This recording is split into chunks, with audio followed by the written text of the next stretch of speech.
হাজার হাজার কোটি টাকার মালিক আপনি হলেন, আবার হাজার হাজার কোটি টাকা আপনি ঋণ করে দুনিয়া থেকে বিদায় নিলেন। লাভটা কি? এর নাম সুখ নয়। দুনিয়াও হারাবেন, আখিরাতও হারাবেন না। না, এক পয়সা ঋণ রেখে আমরা যাব না। আমার নবীজি ওসিয়তের ব্যাপারে খুব সতর্ক হতে বলেছেন। প্রত্যেকটা দিন আমার সমস্ত কিছুর হিসাব ঠিক করার দরকার আছে না নাই? যখন আমরা ঘুমাতে যাই সেই সময় আমরা বলি আল্লাহুম্মা বিসমিকা আমুতু ওয়া আহইয়া, আল্লাহ তোমার নামে মরলাম, তোমার নামে আবার জিন্দা হব। মরে যাওয়া মানে কি?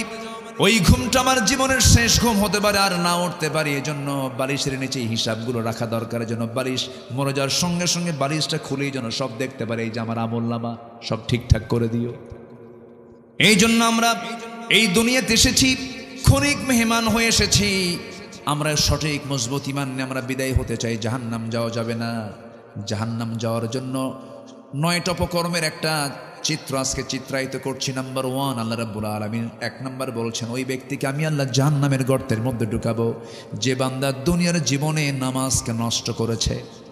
এই সিদ্ধান্ত আমাকে না নিলে পরে আমি জান্নাত পাবো না। আল্লাহ রাব্বুল আলামিন বলেন, কুল ইন্না সলাতি ওয়া নুসুকি ওয়া মাহইয়ায়া ওয়া মামাতি লিল্লাহি রাব্বিল আলামিন।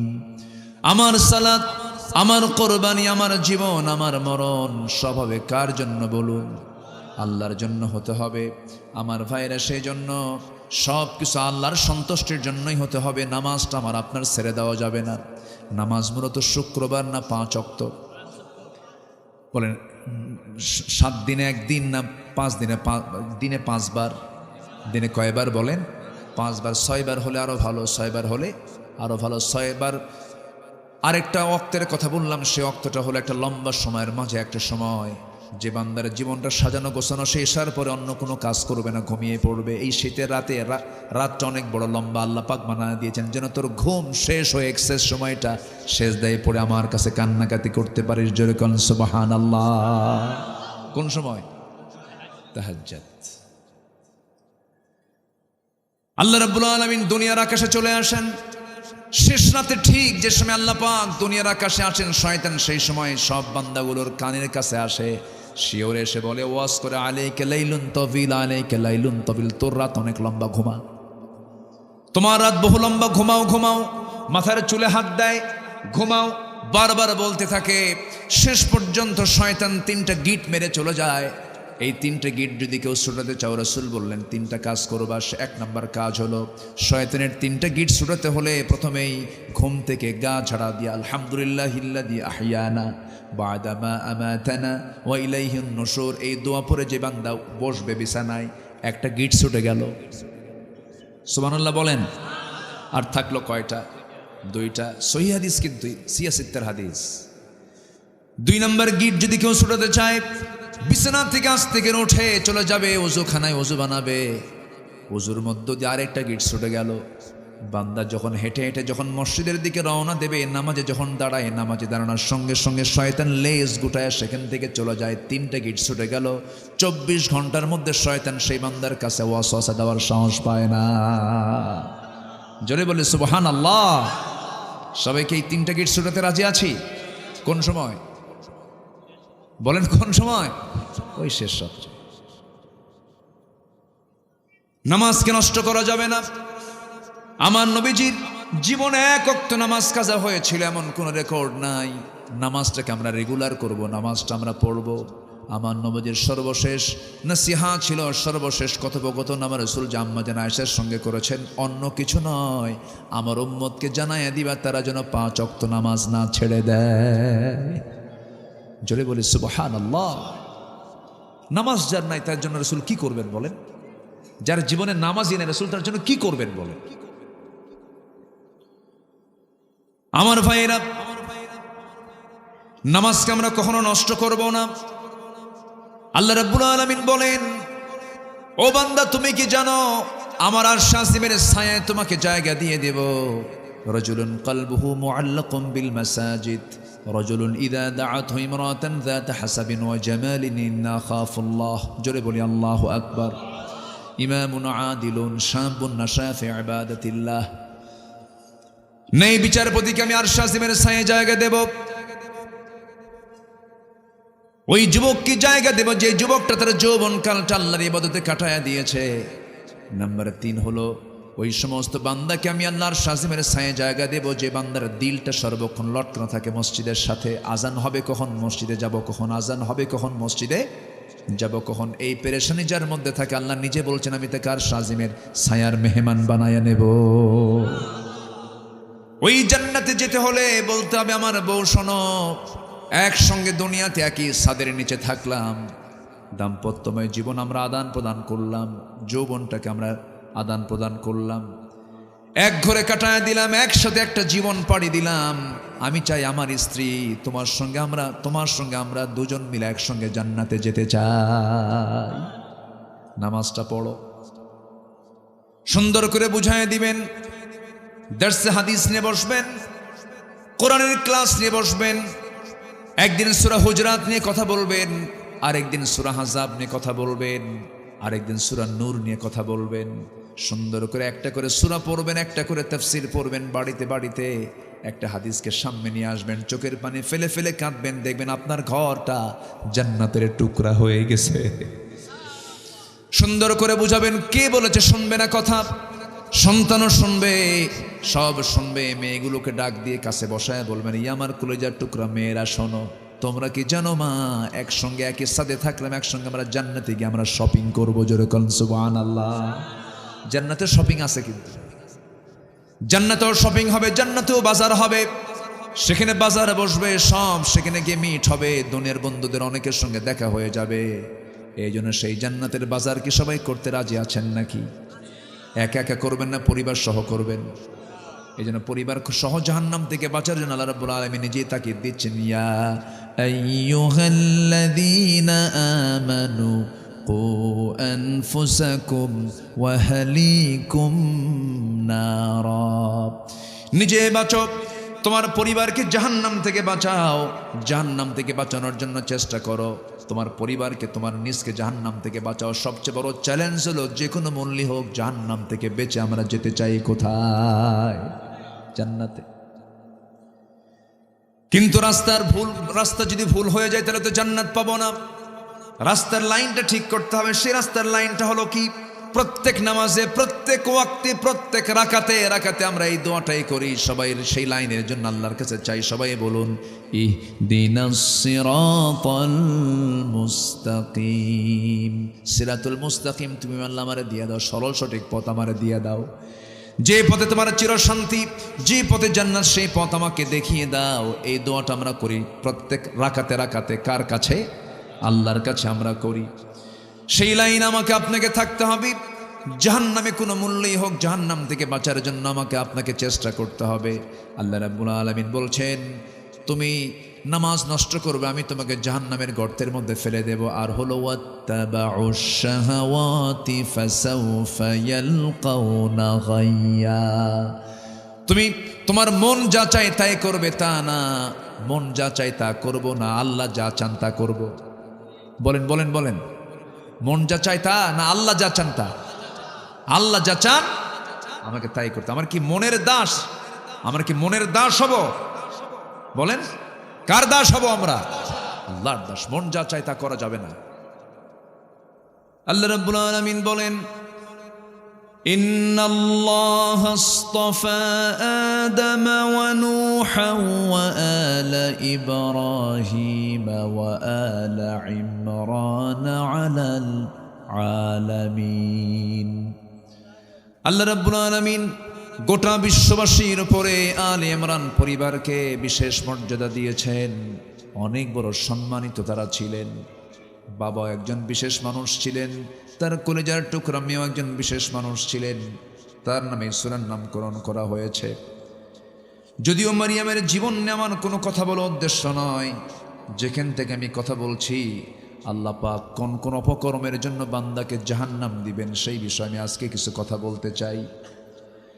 আল্লাহ রাব্বুল আলামিন আবার এই জায়গায় কিছু কিছু নবীদের গুণ নিয়েও কথা বলেছেন সূরার ভিতরে। যেমন আল্লাহ রাব্বুল আলামিন বলছেন, ওয়াযকুর ফিল কিতাবি ইসমাঈল ইন্নাহু কানা إنه كان صادق الوعد وكان رسولا نبيا وكان يأمر أهله بالصلاة والزكاة وكان عند ربه مرضيا আল্লাহ পাক ইসমাইলের কথা স্মরণ করে বলছেন, ঈসা আলাইহিস সালামের দিকে তোমার একটু স্মরণ করো, তিনি একজন সত্যবাদী ওয়াদা রক্ষাকারী একজন ব্যক্তি ছিলেন। জোরে কোন সুবহানাল্লাহ।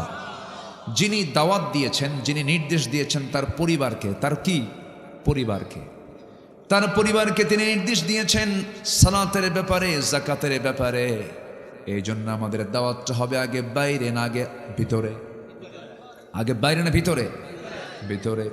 واذكر في الكتاب إدريس إنه كان صديقا نبيا ورفعناه مكانا عليا أولئك الذين أنعم الله عليهم من النبيين من ذرية آدم جنبنا الله أكبر এরপরই মহান রব্বুল আলামিন 59 নম্বর আয়াতে সুন্দর করে বলছেন, فخلف من بعدهم خلف أضاعوا الصلاة واتبعوا الشهوات فسوف يلقون غيا। এই দুনিয়াতে যারা দুইটা অপকর্ম করে, এই দুনিয়াতে যারা দুইটা অপকর্ম করে বিদায় নেবে, আল্লাহর সামনে যারা হাজির হবে, আল্লাহ তাদেরকে দুইটা অপকর্মের জন্য তিনি রাগ করে বলছেন, অবশ্যই আমি তাকে শুধু জাহান্নাম নয়, জাহান্নামের গর্তের মধ্যে আমি তাকে ঢুকাবো। জাহান্নামের কিছু কেভ আছে, কিছু গর্ত আছে, গুহা আছে, যে গুহাগুলো জাহান্নাম পর্যন্ত ভয় করে। যেমন ওয়াইল নামক দোজক আছে, ওয়াইল নামক গুহা আছে, এখানে গাইয়ুন নামে গর্ত আছে। গাইয়ুন গর্তটা এত ভয়ঙ্কর গর্ত যে জাহান্নাম পর্যন্ত যাকে ভয় পায়। জাহান্নাম কিন্তু ছোট কোনো জায়গা নয়, জাহান্নামটা এত বড়। এই সূর্য পৃথিবী থেকে 13 লক্ষ গুণ বড়। এই সূর্যের মতো বিশাল একটা সৃষ্টিকে যদি জাহান্নামের মুখে ছেড়ে দেওয়া হয়, বাচ্চার মুখে চকলেট দিলে যেমন নিমিষেই শেষ হয়ে যায়, হেরে যায়, জাহান্নামের মধ্যে একটা সূর্য তার মুখে ছেড়ে দিলে অবলীলায় সূর্য হেরে যাবে। এত ভয়ঙ্কর জাহান্নাম। সেই জাহান্নাম পর্যন্ত এই গর্তগুলোকে ভয় পায়। এই গর্তের মধ্যে দুটো অপকর্ম যারা করবে তারা ঢুকবে, এবং তাফসীরে কুরতুবীর মধ্যে আসছে আরও 7 অপকর্মের সঙ্গে যারা জড়িত তাদেরকেও এই গর্তের মধ্যে ঢুকানো হবে। এই মোট 9টা অপকর্মের একটা চিত্র আজকে আমি চিত্রায়িত করতে চাচ্ছি। আমাকে সময় দেবেন তো? জোরে বলি ইনশাআল্লাহ। গতকালকে ছিলাম খুলনায়, মাহফিল ছিল। আগামীকালকে সিলেটে, খুব একটু দূরে না তো নাকি? এর মাঝে এই কালীগঞ্জে আসছি। সম্মানিত ভাইয়েরা, সম্মানিত বন্ধুগণ, আমরা এমন একটি মুহূর্তে এখানে একত্রিত হয়েছি। এই দেশের মানুষ ইসলামকে ভালোবাসে, ভালোবাসে না তা না, কিন্তু নামাজ পড়ে না। কি পড়ে না? খালি বিড়ি খায়। কি খায় বলেন তো? বিড়ি। এত বিড়ি খায়, যে কোনো বাজারে ঢুকলে কিসের গন্ধ বের হয়? শুধু বিড়ির গন্ধ। মনে হয় কিছু কিছু লোকের বিড়ি খাওয়া দেখিলে মনে হয় তার জন্মই হয়েছে বিড়ি খাওয়ার জন্য। এত বিড়ি মানুষ খায়। সম্মানিত ভাইয়েরা, আমরা ইসলামকে ভালোবাসি, কিন্তু ইসলামের আইন কানুনকে আমরা অনেকে মেনে নিতে পারি না। আমার দেশে ইসলামী দলও আছে, অন ইসলামী দলও আছে, নন ইসলামিক পার্টি আছে, আবার ইসলামিক পার্টিও আছে। একটা বিশাল অংশ তারা মনে করে কি জানেন, ইসলাম শুধু নামাজে থাকবে, মসজিদ মাদ্রাসায় এইগুলো জায়গায় থাকবে। ইসলাম আবার এখান দিয়ে ইসলাম কেন ওই ক্যান্টনমেন্টে যাবে, কেন সচিবালয়ে যাবে, কেন অ্যাডমিনিস্ট্রেশনে যাবে, কেন আইন আদালতে যাবে? এটা তো দুনিয়ার কাজ। তো দিনদারির সাথে আবার এগুলোর কি দরকার? দিনদারি আর দুনিয়াদারি তো ভিন্ন। এরকম করে একটা রং কনসেপ্ট ব্রিটিশ এই জাতির মধ্যে ঢুকায় দিয়েছে। এটা ব্রিটিশদের সময় থেকে এটা চলে আসছে। কিন্তু দিনদারি আর দুনিয়াদারি এটা পৃথক কিছু নয়। স্ত্রীর সঙ্গে যে আপনি রাত্রি যাপন করছেন, এটা কি দুনিয়াদারি? বলেন, এটা কি দুনিয়াদারি? এটা কি ইবাদতের বাইরে? এটাও ইবাদত। আপনি ব্যবসায় ওজন করছেন, মাপতেছেন দাড়ি পাল্লা দিয়ে, বাটখারা দিয়ে মাপতেছেন, এখানে কি আছে? ইবাদত আছে না নাই? এটা অনেকে মানে না, এটা অনেকে মানতে চায় না। ইসলাম এমন একটি বিধানের নাম যে বিধানের ভিতরে নখ কাটবো কেমনে, নখ এই 10টা আঙ্গুল কাটবো কেমনে, এই নখ কাটার সিলসিলা কোনটা থেকে শুরু করবে সেই বিধানও ইসলামে আছে। কিন্তু ইসলাম যে সব চলুক এটা একটা মহল চায় না। এই একটা মহল আমার দেশে আছে না নেই বলেন তো? তাদের মুখ থেকে বের হয় কোরআন এবং রাজনীতি আলাদা বিষয়। কোরআন এবং রাজনীতি আলাদা বিষয়। কে বলেছে এটা? এই চিন্তা চেতনা যদি কেউ লালন করে তাকে নতুন করে ঈমান আনতে হবে, নতুন করে ঈমান আনা দরকার তার। রাজনীতি শিখতে হলে কোরআন থেকে রাজনীতি শিখতে হবে। কোরআন ছাড়া পৃথিবীতে যত রাজনীতি আছে সবচেয়ে সন্ত্রাস নির্ভর রাজনীতি, আর কোরআন দিয়েছে হলো আদর্শ নির্ভর রাজনীতি। কিন্তু এটাই তো বললে আমরা জঙ্গিবাদী হয়ে যাই, আমরা মৌলবাদী হয়ে যাই, আমরা রক্ষণশীল হয়ে যাই, কত কথা আমাদের সাথে লাগায় দেয়। কিন্তু আমাদের ফার্স্ট অ্যান্ড লাস্ট বক্তব্য একটা, আল্লাহর কথার সঙ্গে আমরা একমত। আলা লাহুল খালক ওয়াল আমর, সৃষ্টি যার, হুকুম চলতে হবে তার। কি ঠিক কিনা বলেন? এই পৃথিবীতে মানুষ ছাড়া কোনো প্রাণী আছে আল্লাহর হুকুম মানে না? শুধু সমস্যা কার মধ্যে? তাছাড়া কোনো প্রাণীর কি সমস্যা আছে? সমস্ত মাখলুক আল্লাহর হুকুম মেনে চলে। সূর্য পূর্ব দিগন্ত উদিত হয়, পশ্চিম দিগন্তে গিয়ে নেমে যায়, অস্তমিত হয়ে যায়। চাঁদ রাতের বেলা রাতের ঘড়ি হয়ে আমার আপনার চোখের সামনে ভেসে আসে। 7 সমুদ্র আল্লাহর হুকুমগুলো মেনে চলে, সমস্ত প্রাণীগুলো আল্লাহর হুকুম মেনে চলে। লা তাফকাহুনা তাসবিহাহুম, তারা যে তাসবিহ প্রকাশ করে তোমরা তা বুঝো না। আমার বন্ধুগণ, শুধুমাত্র মানুষের জন্যই সমস্যা। মানুষ তার সুবিধা মতো ইসলাম মানতে চায়। মানুষ কি তার নিজের সুবিধা ইসলাম মানবে, না আল্লাহর হুকুমে ইসলাম মানবে? কার নিয়মে? কার নিয়মে? আল্লাহর নিয়মে মানতে হবে। ইসলাম এক জায়গায় মানার বিধান নয়, ইসলাম সব জায়গায় মানতে হবে। নামাজও ইসলাম, সমাজেও ইসলাম। একই ব্যক্তি মাহফিল কমিটির সভাপতি, আবার যাত্রা কমিটির সভাপতি। কে বলেন আছে কি না? একই ব্যক্তি, ডাবল স্ট্যান্ডার্ড। যখন সে মাহফিল আসে মনে হয় জিব্রাইল নামছে আসমান থেকে, এত সুন্দর সুরত, আতর সুরমা লাগায়া মনে হয় জিব্রাইল ফেল। আবার ওই ব্যক্তি যখন যাত্রায় গেছে একদম ও একটা নিজে একটা অভিনেতা, চলে গেছে। এই চরিত্র মুসলমানের হবে না। আমার দেশে বহু হাজি আছে, হজ করতে যায়, অভিনয় করে, আছে না? চিত্র জগতে নায়ক নায়িকা অভিনয় করে, আবার ওইদিকে চলে যায় ওমরায়। ওমরায় গিয়ে ফেসবুক লাইভে এসে বলে, প্রিয় দেশবাসী, আমি ওমরায় আসছি, আমার জন্য দোয়া করবেন, আমি যেন ওমরার সকল কাজ যেন সুন্দরভাবে সম্পূর্ণ করে দেশে ফিরে যেন সিনেমার বাকি কাজ সম্পূর্ণ করতে পারি। কি কথা কি বুঝতেছেন? মানে শয়তানও কয় তোরছে আমি ভালো আছি। এই সমস্ত চরিত্র নিয়ে জান্নাত পাওয়া যাবে না। জান্নাত পেতে হলে আগে তাগুতের কাফির হতে হবে, তাগুতকে আগে অস্বীকার করতে হবে, তাগুতকে বাদ দিতে হবে, এরপর ঈমান আনতে হবে। আল্লাহ পাক ঈমান আনতে আগে বলেন নাই। সূরা ফুরকানের শেষ দিকে যান, 11টা কাজের পর আল্লাহ পাক বলছেন 12 নম্বর ঈমান আনো, ইল্লা মান তাবা ওয়া আমানা ওয়া আমিলা সালিহান। 12টা কাজের পর 11টা কাজের পর বলছেন ঈমান আনো। আল্লাহ রাব্বুল আলামিন বলেন, ফামান ইয়াকফুর বিত-তাগুতি ওয়া ইউমিন বিল্লাহি ফাকাদ ইসতামসাকা বিল উরওয়াতিল ওয়ুসকা লা ইনফিসামা লাহা। জোরে বলুন আল্লাহু আকবার। যে ব্যক্তি তাগুতের কাফির হবে, তাগুতকে যে অস্বীকার করবে, এবং যারা ঈমান আনবে এই জন্য আগে তাগুতকে অস্বীকার করতে হবে। তাগুত হলো ইমান পরিপন্থী যে কাজগুলো, ইসলাম পরিপন্থী যে কাজগুলো, সেগুলো হলো তাগুত। যে নিজে ইসলামকে মানতে চায় না, অপরকে মানতে বাধা দেয়, এমন লোক বুঝি আমার দেশে নাই? আসতে বলবেন না, আছে না নাই? নিজের কায়েমি স্বার্থের জন্য দিনকে রাত, রাতকে দিন করে যারা দুনিয়ার বুকে চলতে চায়, এই সমস্ত অন্যায়ের বিরুদ্ধে আগে আমাকে প্রতিবাদী হতে হবে।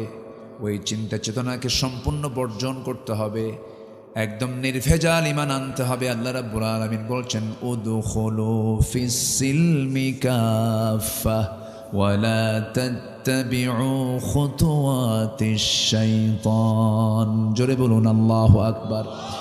ইসলামের ভিতরে পুরোপুরি দাখিল হয়ে যাও, শয়তানের পদাঙ্ক অনুসরণ করো না। শয়তান বুঝে এলাকায় আসে না। শয়তান আসে কালীগঞ্জে?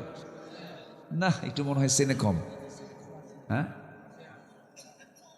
আমাদের আব্বা আদম আলাইহিস সালাম এবং হাওয়া আলাইহিস সালামকে ওয়াসওয়াসা দিয়েছিল কোথায় গিয়ে? শয়তান কোনটা? জান্নাতের ভিতরে। ফাযাল্লাহুমা শাইতান, শয়তান দুজনকে পদস্খলন ঘটায় দিল জান্নাতের মধ্যে গিয়ে। জান্নাত যদি শয়তান চেনে, কালীগঞ্জ চেনে না? হ্যাঁ, চেনে। আসে, এসে কামটাম করে থুয়ে চলে যায়। সম্মানিত ভাইয়েরা, তাহলে আমাদের সবচেয়ে বড় চ্যালেঞ্জ হলো আমরা জাহান্নামে যাব না। কি রাজি আছেন না সবাই? কোথায় যাব না বলেন? কোথায় যাব আমরা? জান্নাত কার বাড়ি? আমাদের বাড়ি। আল্লাহর তো সবই। জাহান্নামও তো আল্লাহর তৈরি করা। আমরা বলেন জান্নাতে যেতে রাজি আছেন তো সবাই? জান্নাত কার বাড়ি? আমাদের বাড়ি, আমাদের বাপের বাড়ি। কি আমাদের বাপের বাড়ি? আমাদের বাপকে আদম আলাইহিস সালাম। আমার খুব আনন্দ লাগে জানেন, আমার বাপ আদম, এটা খুব আনন্দ লাগে। এক মাহফিলে গেছি, এক পীর সাহেব, আমি পীর বিরোধী না, তো আমি হুজুরকে লক্ষ্য করে সালাম দিলাম। বয়স্ক মানুষ তো, কিন্তু সালামের উত্তর নাই। কিছু কিছু লোক আছে কিন্তু এই অ্যালার্জি আছে, সালাম দিলে উত্তর যে একটা সুন্দর মানে মানে কি বলে প্রাণযুক্ত হয়ে, প্রাণ ভরা দিল থেকে যে উত্তর দেবে, এরকম লোক কিন্তু আছে কিছু। এরকম আছে না? এরকম প্রাণ ভরে দেয়। আবার কিছু লোক আছে মানে একটা বিরক্তি, একটা ভাব। তো আমি সালাম দিলাম, উনি সালাম নিল কি নিল না আল্লাহ জানে, এরকম একটা ভাবসা, খুব মোশান দেখলাম। তো আমি বললাম, ওনাকে জিজ্ঞাসা করলাম, উনি কথা বলতে চাচ্ছেন না, হয়তো অসুস্থ হতে পারেন, এরকম হতে পারেন, যাই হোক। এক পর্যায়ে আমি থেকে বললাম, হুজুর আপনার একটু মেহরবানি করে আপনার পরিচয়টা। কে? আমি অমক পীর জাদা। ধমকের সুরে আমাকে বলতেছে। বলবো না, আর কথা বলা যাবে না। কিছুক্ষণ পরে উনি আমাকে আবার প্রশ্ন করতে, আপনার পরিচয়? তো বললাম, আমি হলাম নবীজাদা। কি কইছে? আমি নবীজাদা। তো উনি আমার দিকে এখন উনি একদম মানে অ্যালার্ট হয়ে গেছে, মনে রাগ করছে, এরকম করে কথা বলতেছে। আপনি কি বলেন? হ্যাঁ, আপনি যদি পীরের ছেলে পরিচয় হয়ে যদি নবীজাদা কি পীরজাদা হতে পারেন, পীরের ছেলে পীরজাদা, আমি নবীর ছেলে, আমি নবীজাদা। আমার বাপ আদম, উনি আমার বাপ, আমি তার ছেলে, উনি নবী, আমি নবীজাদা। ডিগ্রি কার বেশি হলো? কোন বলেন? বলেন ডিগ্রি কি বেশি হলো না আমাদের? বলেন তো লাভ কি? লাভ তো নাই। নবীর সন্তান হয়ে তো লাভ হবে না। যদি নবীর সন্তান হয়ে লাভ হতো, নূহ আলাইহিস সালামের ছেলে কেনান জান্নাত পেয়ে যেত। নবীর বাপ হয়ে যদি লাভ হতো, আজার ইব্রাহিম আলাইহিস সালামের বাবা হয়ে সে জান্নাত পেয়ে যেত। নবীর স্ত্রী হয়ে যদি জান্নাত পাওয়া যেত, নূহ আলাইহিস সালামের স্ত্রী ছিল একজন কাফেরা, সে জান্নাত পেয়ে যেত। নবীর চাচা হয়ে যদি জান্নাত পাওয়া যেত, আবু লাহাবও জান্নাত পেয়ে যেত। বংশের পরিচয় দিয়ে যদি জান্নাত পাওয়া যেত, আমার নবীর বংশ কুরাইশ, আবু লাহাব আবু তালেবের বংশ কুরাইশ। লাভ কি? কোন লাভ আছে? এগুলো আল্লাহর কাছে যাবে না। আল্লাহর কাছে এগুলোর চুল পরিমাণ কোনো মূল্য নাই। আল্লাহর কাছে মূল্যটা কি? ইন্না খালাকনাকুম মিন যাকারিন ওয়া উনসা ওয়া জাআলনাকুম শুউবান ওয়া ক্বাবাইলা লিতাআরাফু ইন্না আকরামাকুম ইনদাল্লাহি أتقاكم জোরে বলুন আল্লাহু আকবার। আমি তোমাদেরকে এক নর এবং এক নারী থেকে সৃষ্টি করেছি এবং সেখান থেকে বহু গোত্রে গোত্রে বিভক্ত করেছি, ভাষা বর্ণ ভিন্ন করে দিয়েছি, লিতাআরফু যেন তোমরা একে অপরকে চিনতে পারো। তবে তোমাদের মধ্যে সেই বান্দা আমার কাছে সবচাইতে সম্মানিত যে বান্দা আমার আল্লাহকে, আমি আল্লাহ আমাকে বেশি ভয় করে। জোরে বলি সুবহানাল্লাহ। আল্লাহর কাছে শুধু দাম হলো মুত্তাকির। কার দাম? মুত্তাকি, যে আল্লাহকে ভয় করে তার দাম, নচেত কারো দাম তার কাছে নেই। কোনো মন্ত্রী, এমপি, সচিব এগুলো কিচ্ছু না, নো ভ্যালু। দেখেন না, দূর মেরে হুশ পেল না, ভাঙ্গা হেলিকপ্টারে মারছে, পালায় দৌড়াচ্ছে ভাঙ্গা হেলিকপ্টারে, তাই না? এটা ভালো বিমানটাও পাইল না। 45 মিনিটস টাইম দিয়েছে যুবকরা, আমার দেশের যুবকরা। আমি ভাবছিলাম শেষ হয়ে গেছে মনে হয়, কিন্তু না, জাতে মাতাল তালে ঠিক আছে। এদেরকে যদি একটু নার্সিং করা যায়, যদি ইসলামকে যদি এদের একটু হজম করে দেওয়া যায়, আগামী নেতৃত্ব যুবকদের হাতে চলে যাবে। সব দেখাই তো দেখলাম, আর দেখতে চাই না অন্য কিছু। আমরা দেখতে চাই আগামীর দেশ, আমরা দেখতে চাই কোরআনের দেশ। সবাই রাজি আছেন তো ইনশাআল্লাহ? আল্লাহ কবুল করুন, জোরে বলি আমিন, আরো জোরে আমিন। কোরআন দিয়ে কি সব চলতে পারে না? এই বিশ্বাস সবার আছে তো? এই বিশ্বাস যদি না থাকে তার কি ইমান আছে না গেছে? ইমান চলে গেছে। কোরআন দিয়ে সব চলতে পারে। কোরআন কি তথ্য দেয় না? কোরআন সব তথ্য দিয়ে দেয়। কোরআন তথ্য দেয় না এমন কিছু নাই, সব তথ্য কোরআন দিতে পারে। জোরে বলি সুবহানাল্লাহ। কোরআন এমন তথ্য দেয় যে তথ্য পৃথিবীর কোথাও পাবেন না। আল্লাহু আকবার। কিয়ামত পর্যন্ত বিজ্ঞান, কিয়ামত পর্যন্ত বিজ্ঞান কোরআনের কাছে ভিক্ষুকের মতো চেয়ে থাকবে, কিয়ামত পর্যন্ত। এটা এমন একটা জ্ঞান, এটা এমন একটা কিতাব, সমস্ত জ্ঞানের মূল মার্কাজ হচ্ছে এই কিতাব। আল্লাহ পাক রোগ দিয়েছেন, রোগের ঔষধও দিয়েছেন। রোগের মালিক কে? তার ওষুধ নাই তার কাছে? এই পৃথিবীতে কত রোগ আল্লাহ পাক দিয়েছেন মানুষের, তার ওষুধ দিয়েছেন তো, কিন্তু ওষুধ তো মানুষ নষ্ট করে ফেলে। যেরকম একটা ঔষধ আল্লাহ পাক দিয়েছেন, একটা প্রাণীর নামে সূরার নামকরণ করেছেন, সূরাতুন নাহাল। নাহাল মানে হলো মৌমাছি। নাহাল মানে কি? মৌমাছি। সে কি বানায়? কি বানায়? বাসা বানায় না, চাক বানায়, মৌচাক। ঢাকার মৌচাক না, কিন্তু এটা মৌমাছির মৌচাক, ঠিক আছে না? মৌমাছির মৌচাক। কি সুন্দর করে বাসা বানায়। এই ওহিটা কে দিয়েছেন? আসতে বলে, এই ওহিটা কে দিয়েছেন? আল্লাহ। আল্লাহ রাব্বুল আলামিন বলেন,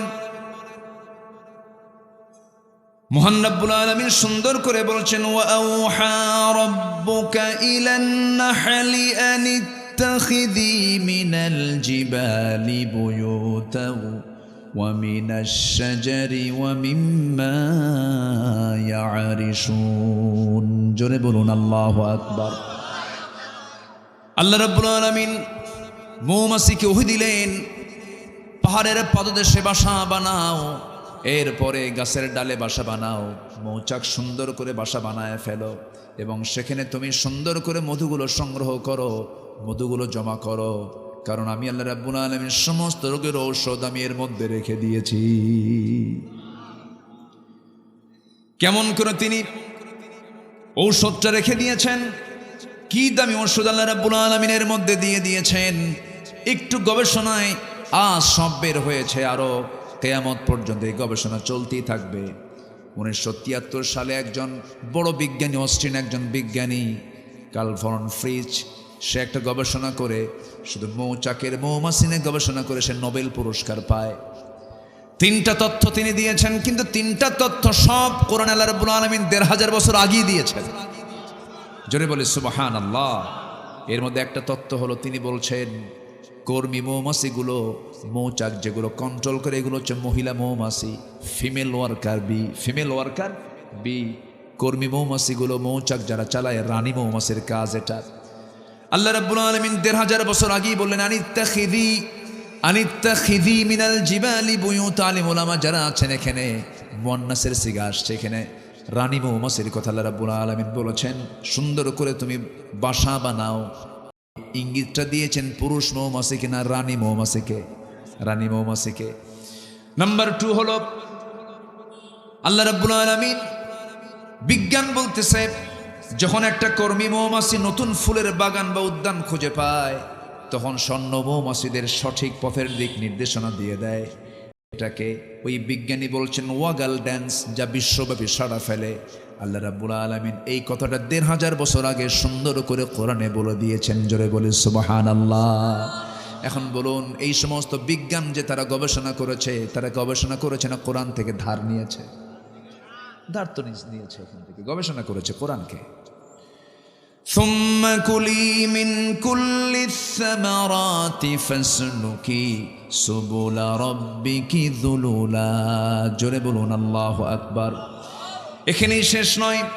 নাম্বার ৩ হলো, আমরা সবাই জানি মধুগুলো মনে হয় মুখে করে নিয়ে এসে মৌচাকে ঢেলে রাখে। না, এই মৌমাছিগুলো বিজ্ঞানীরা নিখুঁত করে গবেষণা করে প্রমাণ করেছেন আসলে মধু বের হয় মৌমাছির পেট থেকে। মৌমাছির পেট থেকে বের হয়, পেট থেকে মধু বের হয়ে এরপরে মৌচাকে তারা জমা করে ফেলে। আল্লাহ রাব্বুল আলামিন ১৫০০ বছর আগে এই কথাই বলেন, ইয়াখরুজু মিন বুতুনিহা, ইয়াখরুজু বের করে, মিন বুতুনিহা তার পেট থেকে। সুবহানাল্লাহ বলবেন না? ইয়াখরুজু মিন বুতুনিহা শারাবুন মুখতালিফুন আলওয়ানুহু ফীহি শিফাউন লিন্নাস ইন্না ফী যালিকা লাআয়াতান লিকাওমিন ইয়াতাফাক্কারুন। জোরে বলুন আল্লাহু আকবার। আমার ভাইরা, আরো কথা আছে অনেক লম্বা। এই মৌমাছির জীবন প্রণালী নিয়ে প্রায় ঘন্টাখানেক কথা বললেও কথা শেষ হবে না, বহু তথ্য আছে। শুধু 2টা তথ্যের কথা বলি, আবার মূল পর্বের দিকে আমরা চলে যাচ্ছি। আমরা 1 কেজি মধু কত টাকা দিয়ে কিনি? মাত্র না, তাহলে ভালো না, তাহলে ভেজাল। আসলটা আরো বেশি হওয়ার কথা, আসলটা একটু বেশি হওয়ার কথা। 1 কেজি মধু ধরেন ৩০০০ টাকাও যদি হয়, ২০০০ টাকাও যদি হয়, তাও তো সমস্যা হওয়ার কথা নয়। কারণ দেখেন, 1 পাউন্ড মধু বানাতে 550 মৌমাছিকে প্রায় 20 লাখ ফুলে ভ্রমণ করতে হয়। চিন্তা করছেন আপনি? 1 পাউন্ড মধু বানাতে 550 মৌমাছিকে 20 লক্ষ ফুলে ভ্রমণ করতে হয়। কি পরিমাণ পরিশ্রম এখানে আছে!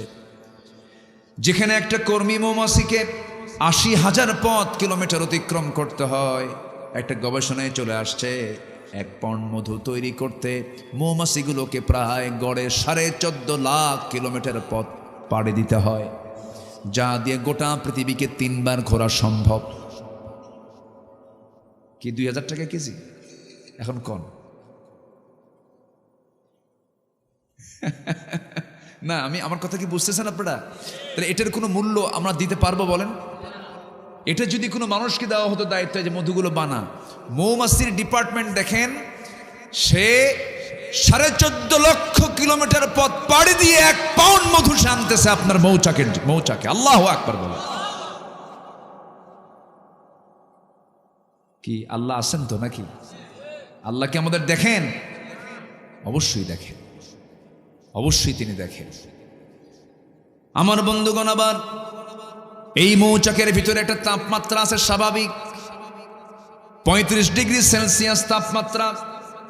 যদি 40 ডিগ্রি 5 ডিগ্রি বেড়ে যায়, সেই সময় একসঙ্গে মৌচাকের মৌমাছিগুলো 2টা পাখা ঝাপটায় করে কি 40 ডিগ্রি হলে পরে টেকে কমানোর জন্য ভিতর থেকে বাতাসগুলো বের করে দেয়, আবার স্বাভাবিক হয়ে যায়।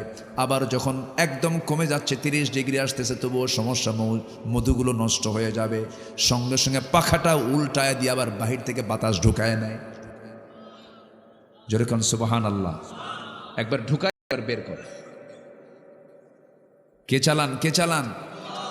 সেই মৌমাছিকে আল্লাহ রাব্বুল আলামিন দায়িত্ব দিলেন, তুই মধুগুলো বানা, মানুষকে দেব না, মানুষ ভেজাল। মানুষ কি বলেন? মানুষ কি করে? ভেজাল। কোরআনে কারীমের সোজা আয়াত এটা। পৃথিবীতে মৃত্যু রোগ ছাড়া এমন কোন রোগ নেই যে রোগের ঔষধ হিসেবে মধু কার্যকর নয়। যদি কোনো ডাক্তার বলে মধু খাওয়া যাবে না, রং, কমপ্লিট রং। এটা তার গবেষণায় রং। এটা 1 ফোঁটা হলেও খাওয়া যাবে। ডায়াবেটিসের রোগী হলো 1 ফোঁটা হলেও খাওয়া যাবে, 2 ফোঁটা হলেও খাওয়া যাবে। আমার বন্ধুগণ, এখানে শেষ নয়, বহু কথা আছে। কোরআন এমন কোনো কথা বলে নাই বাদ পড়েছে। প্রথম ওহিটাই হলো সায়েন্স, এমব্রায়োলজির উপরে।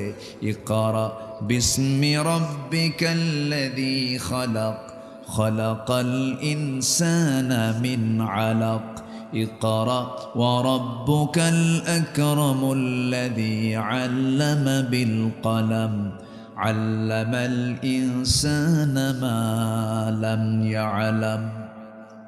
খালাকাল ইনসানা মিন আলাক। প্রথম সূরা নাজিল হয়েছে কোন সূরা বলেন? আলাক। আলাক শব্দটাই সায়েন্সের শব্দ, এমব্রায়োলজি, ভ্রূণতত্ত্ব নিয়ে আল্লাহ তাআলা প্রথম কোরআনে কথা বলেছেন। আল্লাহু আকবার বলেন। মানব সৃষ্টি নিয়ে কথা বলেছেন। এটা কি শুধু ধর্মীয় কিতাব? এই কিতাবকে যারা শুধু নামাজের কিতাব বলে চালায় দিতে চায়, এই কিতাবকে যারা শুধু মাদ্রাসায় পড়ার কিতাব হিসেবে চালায় দিতে চায়, ভুল কথা। কোরআন হচ্ছে আইন এবং প্রশাসনের চলন্ত বিশ্বকোষ। কোরআন দিয়ে সচিবালয় চলতে পারে, কোরআন দিয়ে ক্যান্টনমেন্ট চলতে পারে, কোরআন দিয়ে আইন আদালত চলতে পারে, ঠিক কিনা? সব চলতে পারে। সম্মানিত ভাইয়েরা, কোরআনকে আমরা মানতে চাই এক জায়গায় না সব জায়গায়? সব জায়গায়। আল্লাহ কবুল করুন। জোরে বলি আমিন, আরো জোরে আমিন। অনেক কথা, এক রাত তো সময় তো থাকে না। আমি কিন্তু মূল পর্বে এখনো যাওয়া হয়নি আমার। জাহান্নামের গর্তের মধ্যে কেউ কি আমরা ঢুকতে চাই ভাই? আমরা সবাই কোথায় যেতে চাই? কার ভিটা? বাপের ভিটা। বলেন কার ভিটা? আমরা কার সন্তান? নবীর সন্তান। বলেন কার সন্তান? কি জাদা? বলেন বলেন বলেন বলেন। নবী জাদা যদি হই, আমার বাপ নবী, বিড়ি খাই কেন? মিশা কথা কই কেন? বাবার সম্মান আছে না? বাবার সম্মান আছে না? নাই বলেন। বাবার সম্মান নষ্ট করা যাবে না। বাবার সম্মানকে রক্ষা করতে হবে। মিথ্যা কথা বলা যাবে না, ছলচাতুরি করা যাবে না, ওজনে কম দেওয়া যাবে না, ঠকবাজি করা যাবে না, লেনদেন ওলট পালট করা যাবে না। একটা মানুষের ঈমান চেক হয় বাজারে না মসজিদে? বলেন বলেন। মসজিদে আপনি কি ঈমান চেক করবেন? মসজিদে নামাজ পড়তে গেছেন আপনি, বাজারে গেছেন, লেনদেন করছেন, লেনদেনে আপনার ঈমানটা চেক হবে। যার লেনদেনটা জীবনের সবচেয়ে শ্রেষ্ঠ লেনদেন হয়, তার ঈমানটাও শ্রেষ্ঠ। বলি আলহামদুলিল্লাহ। লেনদেন আছে এখন? টাকা দিলে বিপদে না টাকা নিলে বিপদে? বলেন। টাকা নিলে বিপদ না টাকা দিলে বিপদ? যে দেয় সে কি নিরাপদ না বিপদ? বিপদ। সম্পর্ক নষ্ট করতে চান, বন্ধুকে টাকা দিবেন, শেষ। কি সমাজ আজকে আমরা উপহার দিয়েছি। ঋণের টাকা, এটা যে কত বড় বোঝা, এটা মাথায় নাই, মনেই করে না যে আমাকে টাকাটা দিতে হবে, এটা মনেই করে না। ঋণ যে কত ভয়ঙ্কর জিনিস, এটাকে কেউ পাত্তাই দেয় না। শহীদের শাহাদত ক্যান্সেল হয়ে যাবে, শহীদের শাহাদত বানচাল করে দেবেন আল্লাহ তাআলা, ওকে জাহান্নামে ঢোকা। সে ঋণ নিয়ে, ঋণী ব্যক্তি টাকা পায়, ফোন দেয়, ফোন ধরে না, কাছে যায়, ভাই আজকে নিও না, অমুক দিন দেব। 3 দিন ঘুরে আবার যায়। রাগের ঠেলায় এখন যে টাকা নিচে ঋণ গ্রহীতা, সেই রাগ করে কয়, তুমি কি আমার মান সম্মান বোঝো না?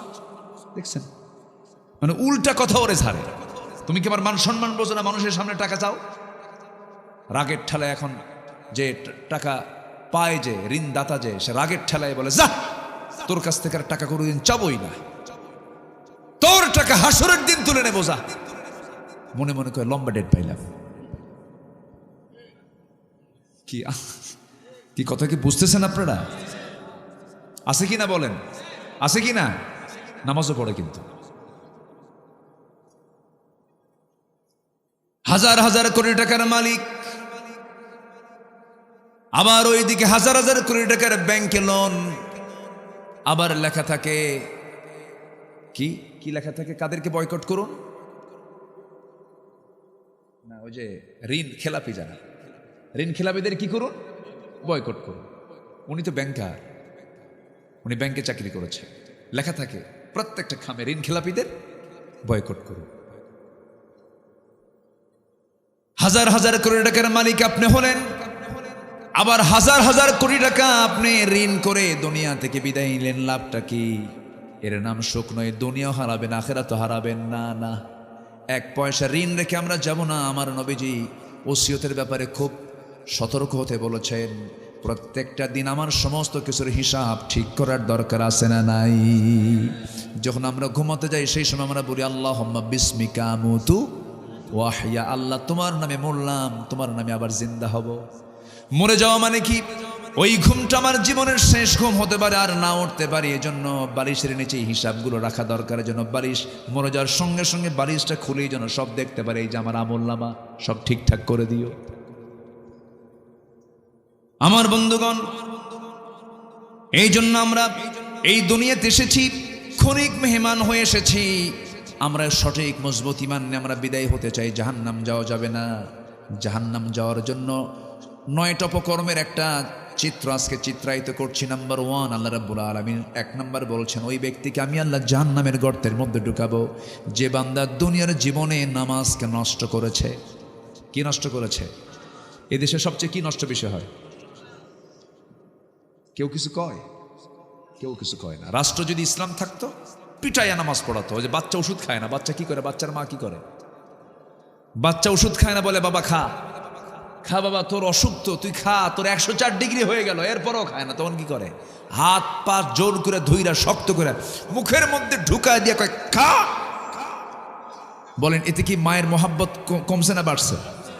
কিন্তু এই পিটনের মধ্যে অবশ্যই মায়ের মহাব্বত কম না বেশি? বেশি। ইসলামী রাষ্ট্র যখন হবে, ইসলামী রাষ্ট্রের দায়িত্ব হবে এই লোকগুলোকে যে কোনো মূল্যে হোক জাহান্নামে নেওয়া যাবে না। আল্লাহর হুকুম নামাজ কায়েম করা। প্রশাসন সামনে দাঁড়িয়ে যাবে, কোথায় কি করো, যাও মসজিদে নামাজ পড়ো। ঠিক কিনা?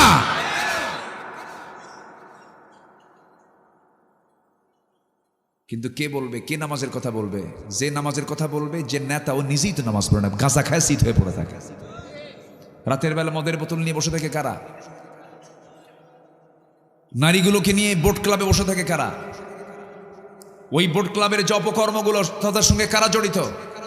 একটাও নাই কিন্তু এখন। ওই যে হাউন হাউন একটা, হ্যাঁ নাই তো। ও একটা ভাতের হোটেল বানাইছিল,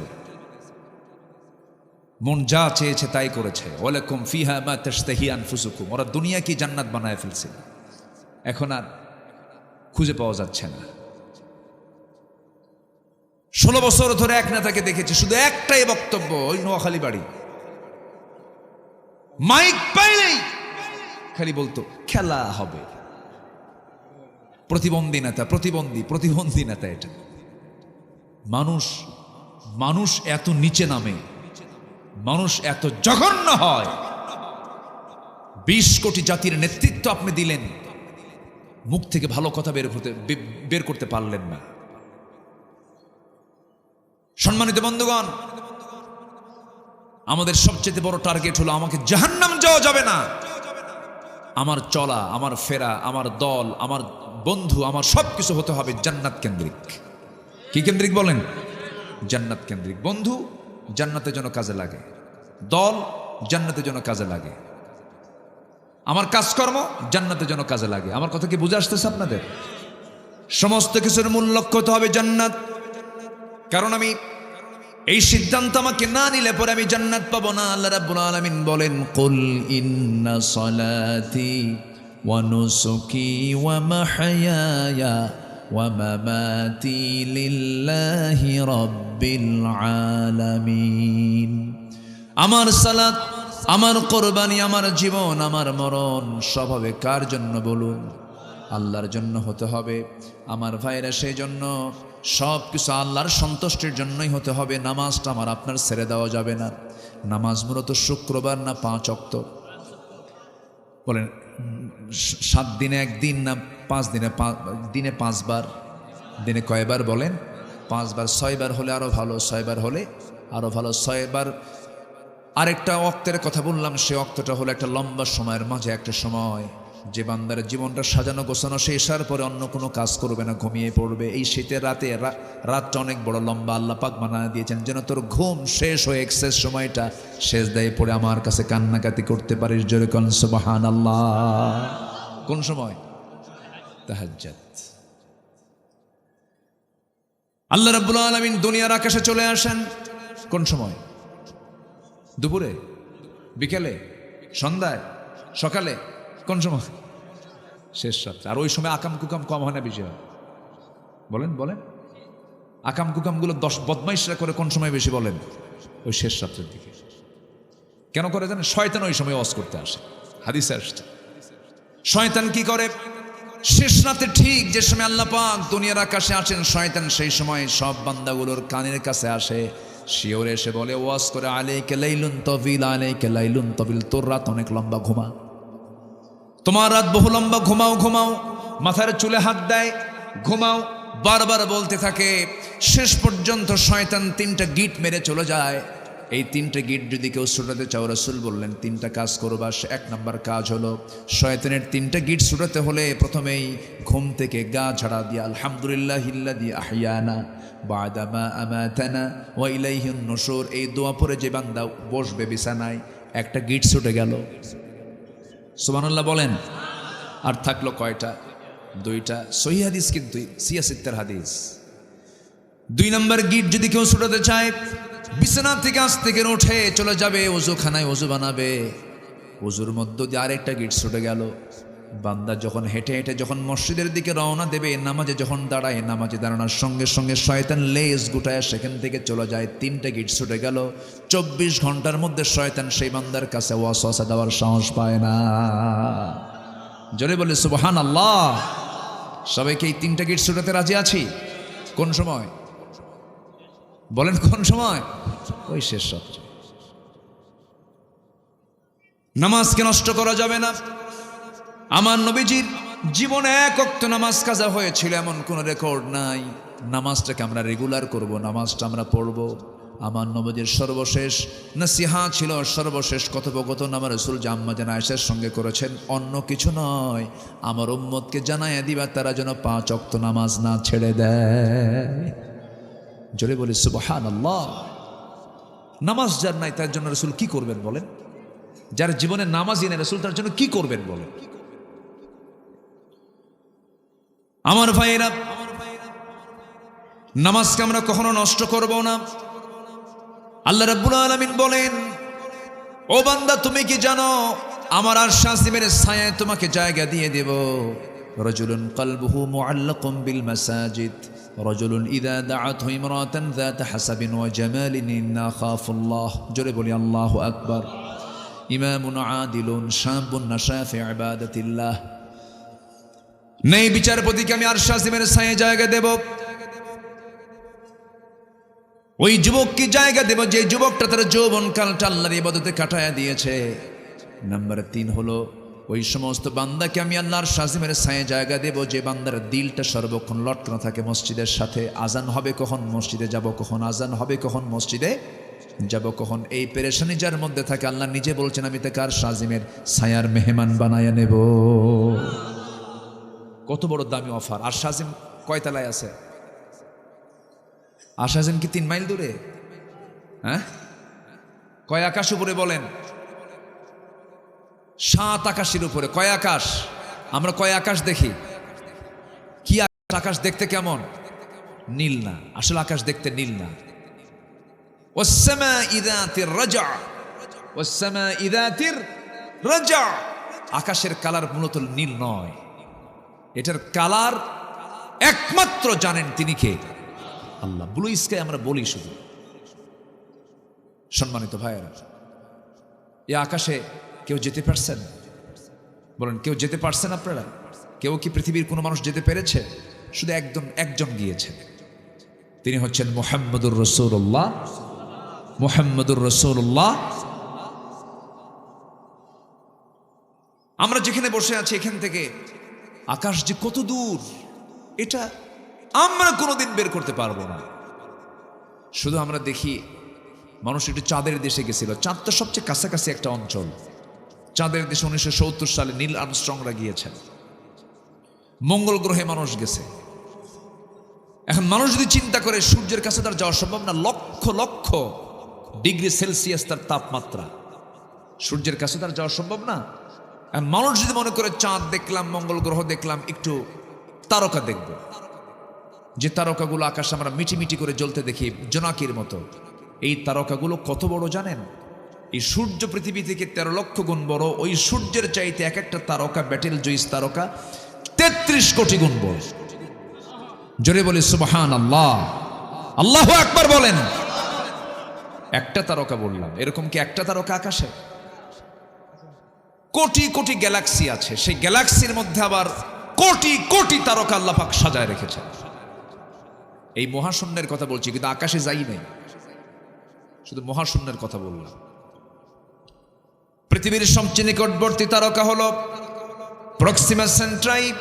প্রক্সিমা সেন্ট্রাই নামক সেই নিকটবর্তী ছোট তারকার দিকে যদি কেউ যেতে চায়, দুনিয়ার কোনো যানবাহন চলবে না। যদি কেউ নভোযান, লেটেস্ট নভোযান অ্যাপোলো 11-এ চড়েও যদি রওনা দেয়, তবু তার যেতে সময় লেগে যাবে, যার ঘন্টার গতি হলো 39,000 কিলোমিটার। মানুষই বানাইছে। ওই নিকটবর্তী তারকার দেশে তার যেতে সময় লেগে যাবে 1,15,000 বছর মাত্র। যাবেন কারা কারা? হাত তুলেন দেখি। সম্ভব? কেমনে যাবেন আপনি? বাঁচবেন কয়দিন? যাবেন কখন?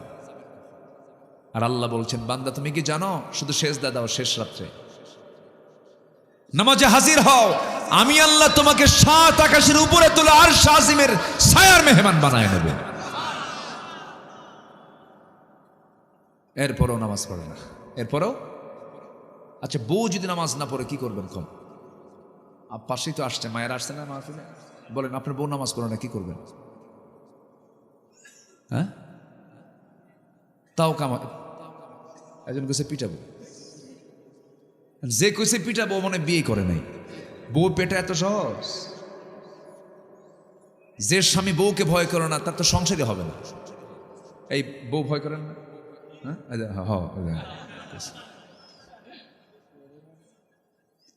বউকে না ভয় করলে তো সংসারই হবে না আপনার। এ তো বিশাল বড় দারোগা, তো উপায় নাই। আপনি রাস্তায় হাঁটতেছেন, বউকে নিয়ে হয়তো কোনো একটা ইজি বাইকে চড়ে, অটোতে চড়ে আপনি যাচ্ছেন, হঠাৎ করে অটোতে সামনে এক বেহায়া মহিলা বসে গেছে। হয় না এরকম? হয় না? না আপনার নজর, আপনার নজর ভালো আপনার, কিন্তু হঠাৎ করে অন্য একটা বেখেল চিন্তা করতেছেন, এদিকে আপনার নজর চলে গেছে। আর ওই দৃশ্য যদি আপনার বউ যদি দেখে ফেলে যে আমার স্বামী ওই মহিলার দিকে চেয়ে আছে, বলেন তো কি হতে পারে? সারাদিন কিছু হবে না, বাইরে ঘোরাফেরা শেষ, কিচ্ছু হবে না। শুধু সন্ধ্যার পরে গিয়ে বসবেন, বসার পরে যদি একটা ডাক দেন, ঝর্ণা সুইটি এক কাপ চা নত, তোমার সুইটি, তোমার নজর আগে ঠিক করো। নামাজ পড়ে নজর ঠিক নাই, কি কথা কি বুঝতেছেন? এই জন্য বউকে ভয় করেন এমন লোক নাই দুনিয়াতে। সবাই বউকে ভয় করে। বউ আমার ভয় না, এটা সম্মান। এটা কি বলেন তো? সম্মান। মারবেন কেন আপনি? তার যৌবন আপনার কাছে আছে, আপনার যৌবন তার কাছে আছে, আপনি তাকে কেন মারবেন? আপনি কি জানেন, আপনার স্ত্রী যদি বলে আমার স্বামী ভালো, আল্লাহ বলবেন ওই বান্দা ভালো, তো মারলে পারে ভালো কবে? খালি বলে পারবে আমার স্বামী পিটায়। আমার স্বামী কি করে? পিটায়। মারা যাবে না, সুন্দর করে বোঝাতে হবে। ওই জান্নাতে যেতে হলে বলতে হবে, আমার বউ শোনো, একসঙ্গে দুনিয়াতে একই ছাদের নিচে থাকলাম, দাম্পত্যময় জীবন আমরা আদান প্রদান করলাম, যৌবনটাকে আমরা আদান প্রদান করলাম, এক ঘরে কাটায় দিলাম, একসাথে একটা জীবন পাড়ি দিলাম। আমি চাই আমার স্ত্রী তোমার সঙ্গে আমরা দুজন মিলে একসঙ্গে জান্নাতে যেতে চাই। নামাজটা পড়ো, সুন্দর করে বুঝায় দিবেন, দর্সে হাদিস নিয়ে বসবেন, কোরআনের ক্লাস নিয়ে বসবেন। একদিন সূরা হুজরাত নিয়ে কথা বলবেন, আরেকদিন সূরা আহজাব নিয়ে কথা বলবেন, আরেকদিন সূরা নূর নিয়ে কথা বলবেন। সুন্দর করে একটা করে সূরা পড়বেন, একটা করে তাফসীর পড়বেন। বাড়িতে বাড়িতে একটা হাদিসকে সামনে নিয়ে আসবেন, চোখের পানি ফেলে ফেলে কাঁদবেন, দেখবেন আপনার ঘরটা জান্নাতের টুকরা হয়ে গেছে। সুন্দর করে বুঝাবেন, কে বলেছে শুনবে না কথা? সন্তানও শুনবে, সব শুনবে। মেয়েগুলোকে ডাক দিয়ে কাছে বসায় বলবেন, এই আমার কলেজার টুকরা মেয়েরা শোনো, তোমরা কি জানো মা, একসঙ্গে একই সাথে থাকলাম, একসঙ্গে আমরা জান্নাতে গিয়ে আমরা শপিং করবো। জোরে কোন সুবহানাল্লাহ। জান্নাতে শপিং আছে, কিন্তু জান্নাতেও শপিং হবে, জান্নাতেও বাজার হবে। সেখানে বাজারে বসবে সব, সেখানে গিয়ে মিট হবে, দুনিয়ার বন্ধুদের অনেকের সঙ্গে দেখা হয়ে যাবে। এই জন্য সেই জান্নাতের বাজার কি সবাই করতে রাজি আছেন নাকি? একা একা করবেন না, পরিবার সহ করবেন। এই জন্য পরিবার সহ জাহান্নাম থেকে বাঁচার জন্য আল্লাহ রাব্বুল আলামিন নিজেই তাকিদ দিচ্ছেন, ইয়া আইয়ুহাল্লাযীনা আমানু কু আনফুসাকুম ওয়া আহলিকুম নারা। নিজে বাঁচো, তোমার পরিবারকে জাহান্নাম থেকে বাঁচাও। জাহান্নাম থেকে বাঁচানোর জন্য চেষ্টা করো, তোমার পরিবারকে, তোমার নিজকে জাহান্নাম থেকে বাঁচাও। সবচেয়ে বড় চ্যালেঞ্জ হলো যে কোনো মূল্যে হোক জাহান্নাম থেকে বেঁচে আমরা যেতে চাই কোথায়? জান্নাতে। কিন্তু রাস্তা যদি ভুল হয়ে যায় তাহলে তো জান্নাত পাবো না। রাস্তার লাইনটা ঠিক করতে হবে। সেই রাস্তার লাইনটা হলো কি? প্রত্যেক নামাজে, প্রত্যেক ওয়াক্তে, প্রত্যেক রাকাতে আমরা এই দোয়াটাই করি। সবাই সেই লাইনের জন্য আল্লাহর কাছে চাই। সবাই বলুন, ইহদিনাস সিরাতাল মুস্তাকিম। সিরাতুল মুস্তাকিম তুমি আল্লাহ আমারে দিয়ে দাও, সরল সঠিক পথ আমারে দিয়ে দাও। যে পথে তোমার চিরশান্তি, যে পথে জান্নাত, সেই পথ আমাকে দেখিয়ে দাও। এই দোয়াটা আমরা করি প্রত্যেক রাকাতে। কার কাছে? আল্লাহর কাছে আমরা করি। সেই লাইন আমাকে আপনাকে থাকতে হবে। জাহান্নামে কোনো মূল্যেই হোক জাহান্নাম থেকে বাঁচার জন্য আমাকে আপনাকে চেষ্টা করতে হবে। আল্লাহ রাব্বুল আলামিন বলছেন, তুমি নামাজ নষ্ট করবে, আমি তোমাকে জাহান্নামের গর্তের মধ্যে ফেলে দেব। আর হলো ওয়াত্তাবাউশ শাহাওয়াতি ফাসাউফা ইয়ালকাউনা গাইয়া। তুমি তোমার মন যা চায় তাই করবে, তা না। মন যা চায় তা করব না, আল্লাহ যা চান তা করব। বলেন বলেন বলেন, মন যা চায় তা না, আল্লাহ যা চান তা? আল্লাহ যা চান আমাকে তাই করতে। আমার কি মনের দাস? আমরা কি মনের দাস হব? বলেন, কার দাস হব আমরা? আল্লাহর দাস। মন যা চায় তা করা যাবে না। মন যা চেয়েছে তাই তারা করেছে এই 16 বছর। কি ঠিক কি না? আল্লামা সাইদির মতো মানুষটাকে কেমনে মানলো ওরা? এটা কি মেনে নেওয়ার মতো? বলেন। এই তাফসীর মাহফিলগুলোতে আসলে মনে হয় তার কথা, বারবার মনে হয়। আজকে চেয়ার আছে, মঞ্চ আছে, আসল লোকটা নাই। আমরা তাকে হারিয়ে ফেলেছি।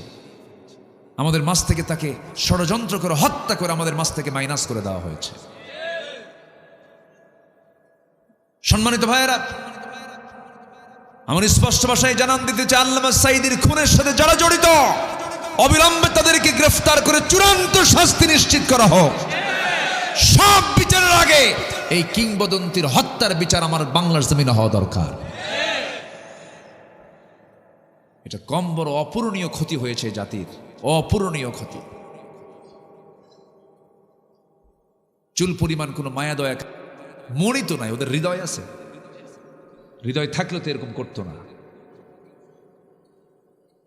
উনি মারা গেছেন, লাশটার উপরে জুলুম করা হয়েছে।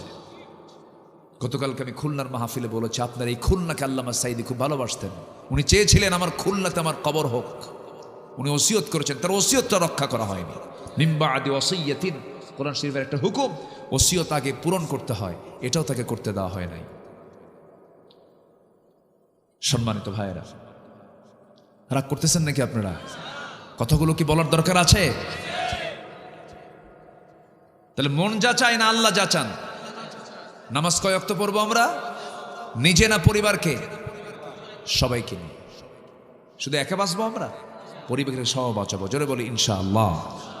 অনেক মা বোন মাহফিলে আসছেন। মা বোনদের একটু উদ্দেশ্য করে বলতে চাই, মা, আপনি তো জান্নাতে যে বসে আছেন, আপনি ইজিলি জান্নাতে গিয়ে বসে থাকবেন, কোনো টেনশন নাই। কিন্তু মেয়েদের জান্নাতের সংখ্যা বেশি না জাহান্নামের সংখ্যা বেশি? জাহান্নামে তারা বেশি যাবে। কেন জানেন? মেয়েদের একটাই প্রবলেম, তাদের রূপ লাবণ্য সীমাবদ্ধ রাখতে চায় না, তারা এগুলো দেখাতে খুব পছন্দ করে। এই প্রবলেমটা পৃথিবী জুড়ে কম না বেশি বলেন তো? পৃথিবীর নারীকুল আজকে ঢেকে আছে না উলঙ্গ হয়ে আছে? উলঙ্গ দুনিয়া, এখন উলঙ্গ দুনিয়া। ইউরোপ আমেরিকার সংস্কৃতি হচ্ছে ওরা চামড়া দেখায়, আর মুসলিম সংস্কৃতি হলো চামড়া ঢেকে রাখে। সবার বাড়িতে মা বোন আছে, মেহেরবানি করে তাদেরকে বলবেন, পর্দার বিষয়ে যদি তারা কমপ্লিট রাখতে পারে, তাদের জান্নাত কমপ্লিট। জোরে বলে সুবহানাল্লাহ। পর্দা মাইনাস, জান্নাত মাইনাস। এই জন্য পর্দার বিষয়টা আমার মা বোন, বিশেষ করে বিষয়টা আপনি খেয়াল করবেন। সবার আগে 1 নাম্বার পর্দা। পর্দা আছে, নামাজ হবে। পর্দা আছে রোজা হবে, পর্দা আছে সব ইবাদত কবুল হবে, পর্দা নাই একটাও হবে না। কি ঠিক কিনা বলেন? একটাও হবে না। এটা বাস্তব প্রয়োজন। পর্দা একটা জরুরি জিনিস। আমার মায়েরা, পর্দা যদি আপনি কন্টিনিউ করতে পারেন, চিন্তা করে দেখুন ফাতিমা রাদিয়াল্লাহু তাআলা আনহার মতো নারী দুনিয়া থেকে বিদায় নেবেন। আমার নবীর ইন্তেকালের মাত্র 6 মাস পরে তিনি দুনিয়া থেকে বিদায় নেন। এত কম বয়সে বিদায় হওয়ার কারণ হলো শিবে আবু তালিবে ফাতিমা রাদিয়াল্লাহু তাআলা আনহা ছোট মানুষ ছিলেন, না খেয়ে খেয়ে পেটের নাড়ি ভুঁড়িগুলো শুকে গেছে, কষ্ট করে করে খাবার পান নাই। শিবে আবু তালেবে 3.5 বছর বয়স করেছিলেন তিনি, রাসূল সহ সাহাবে কেরাম সহ খাবার না পায় বাবলা গাছের কাঁটাযুক্ত ছাল কামড়ায় কামড়ায় খেতে নিয়েছেন। সেই কাঁটাগুলো ঠোঁটের মধ্যে ঢুকে ঠোঁট থেকে রক্ত বের হওয়া শুরু হয়ে গেছে। মাঝে মাঝে বৃষ্টি হতো, পাথরের উপরে কিছু দুর্বা ঘাস জন্মাতো, সেই ঘাসগুলো চাবায়া চাবায়া সাহাবা একরাম ক্ষুধা নিবারণ করেছেন। ওই সমস্ত সময়ে ফাতিমা রাদিয়াল্লাহু আনহা ছোট মানুষ ছিলেন, না খায়া থেকে থেকে অসুস্থ হয়ে পড়েছেন। জীবনের প্রদীপ তার নিভে গেছে অল্প বয়সেই। আমার নবীর ইন্তেকালের মাত্র 6 মাস পরে তিনি দুনিয়া থেকে বিদায় নেবেন। স্বামীকে ডাক দিচ্ছেন, স্বামী আমার শোনেন, আমার মনে হয় সময় বেশি নাই। আমার আব্বাজান বিদায় হওয়ার আগে আমাকে বলেছেন, ফাতিমা চিন্তা করো না, আমার মৃত্যুর পরে তোমার মৃত্যু হবে, তোমার সঙ্গে আমার প্রথম দেখা হবে কবরে, আমি মনে হয় মারা যাব। স্বামী গো, যদি কোনো দোষ করে থাকে আমাকে মাফ করে দিয়েন। আপনি কি জানেন মা, আপনার স্বামী যদি বলে আমার বউটা ভালো, আল্লাহ বলবেন ওই বান্দিটা আমার ভালো। আপনি যদি বলেন আমার স্বামীটা ভালো, আল্লাহ বলবেন ওই বান্দাটা ভালো। তাহলে এই সম্পর্ক হওয়া দরকার জান্নাতের সম্পর্ক, ঠিক কিনা বলেন? জান্নাতের সম্পর্ক। আমার ভাইয়েরা, আমার মায়েরা, একটু কান লাগায় শোনেন, পর্দার গুরুত্বটা একটু বুঝে নেন। ফাতিমা যখন দুনিয়া থেকে বিদায় নেবেন, স্বামীকে ডাক দিয়ে বলছেন, স্বামী আমার বুঝে বিদায় লগন চলে আসছে, আমি মনে হয় মারা যাব, কিন্তু আমি যদি দিনের বেলা মারা যাই কাউকে বলবেন না, আস্তে করে ঘরে আপনি আমাকে শোয়া রাখবেন। রাতের বেলা যদি মারা যাই কাউকে বলবেন না, 2-1 প্রতিবেশীকে ডাক দিবেন, আমার লাশটা গোসল করে আপনি দিবেন। ঘর থেকে বের করে নিয়ে কয়েকজনকে নিয়ে আপনি জানাজা অন্ধকারী করে দিবেন, যেন আমার লাশের চেহারা যেন কেউ না দেখে। আমাকে দেখতে না পারলেও উপর থেকে কতটুকুন লম্বা, কতটুকুন চিকন, কতটুকুন মোটা অনুমান করবে, আমার পর্দার খেলাফ হয়ে যাবে। রাতের বেলা কয়েকজনকে না জানাজা দিয়ে দিবেন, আমাকে কবরস্থ করবেন। আবু যর গেফারি রাতের বেলা স্বপ্নে দেখেন রাসূল তাকে বলছেন, আবু যর, আমার কলিজার টুকরা ফাতিমা নাই, আমার ফাতিমা দুনিয়া থেকে বিদায় নিয়েছে। ও আবু যর, যাও কবরটা খনন করো, তাকে দাফন করে দাও। আবু যর গেফারির ঘুমটা ভেঙে গেল। সোজা আলীর বাড়িতে গিয়ে বলছেন, আলী দরজা খোলো, তুমি আমাকে সংবাদ দাও না, কিন্তু রাসূল আমাকে সংবাদ দিয়ে দিছে। কোদাল নিয়ে চলে গেছেন কবরে। কোদাল দিয়ে কবর খনন করতেছিলেন। এই আবেগী সাহাবী, ইনি খুব আবেগী সাহাবী ছিলেন। দিন গ্রহণ করে রাসূল বললেন, কাউকে প্রকাশ করতে দিও না, কোথাও গিয়ে বলতে যেও না, তোমাকে মেরে ফেলবে আরবের কুরাইশরা। তিনি করলেন কি, দিন গ্রহণ করেই কাবার চত্বরে দাঁড়ায় চিৎকার মেরে বলছেন, লা ইলাহা আশহাদু আল্লা ইলাহা। রক্তাক্ত হয়ে গেছেন আবু যর গেফারি। রাসূল বললেন পরবর্তীতে, আবু যর, তুমি এমন করে প্রকাশ্যে বলতে গেলে, কেন আমি তোমাকে বাধা দিলাম, এরপরে তুমি কেন বললা হুজুর? এত বড় মহাসত্য আমি কেমন করে আড়াল করব? প্রয়োজনে মরে যেতাম, তবু হক আমি আড়াল করতে পারতাম না। যেরকম সুবহানাল্লাহ। কবর খনন করা শেষ হলো।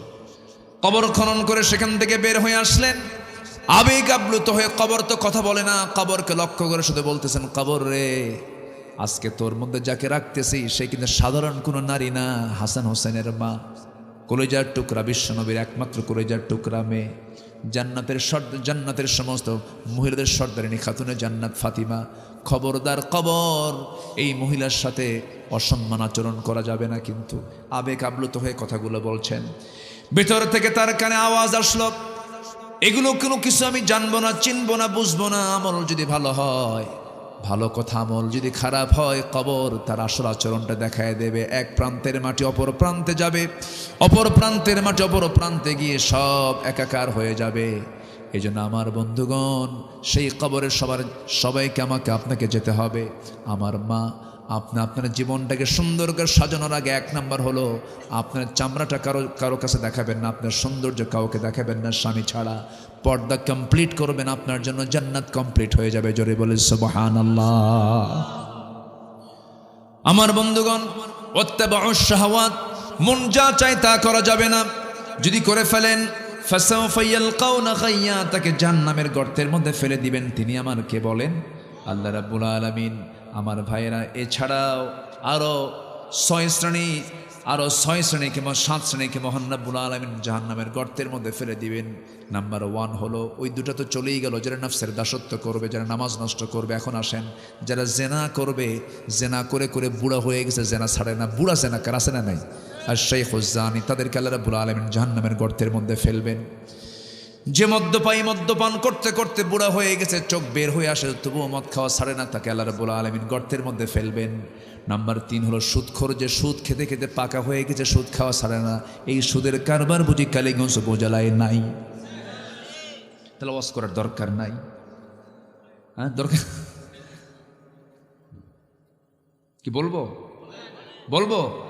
আপনি না বললো তো বলবো।